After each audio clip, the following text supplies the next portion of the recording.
પોરબંદરના કમલાબાગ પોલીસ મથક વિસ્તારમાં એક શખ્સ બોગસ સ્પોન્સર લેટર દ્વારા ખુદ યુકે જઈ આવી અને અન્ય 4 શખ્સોને પણ વિદેશ મોકલી આપવાના ગુનામાં વર્ષ 2014થી વોન્ટેડ શખ્સને એસઓજીએ સુરત ખાતેથી ઝડપી લીધો છે.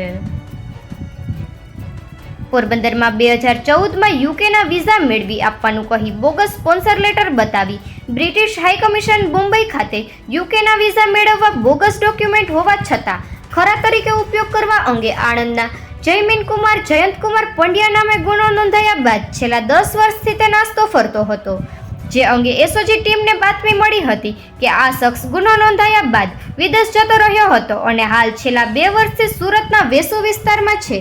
આથી પોલીસે તુરંત સુરત દોડી જઈ જયમીનને રાજમંદિર કોમ્પ્લેક્સ વીઆઈપી રોડ વૈસુ ખાતેથી પકડી પોરબંદર ખાતે લાવી ગુના બાબતે પૂછતા તે શખ્સ ગુનો કર્યાની કબૂલાત આપતા પોલીસે વધુ પૂછપરછ હાથ ધરી છે.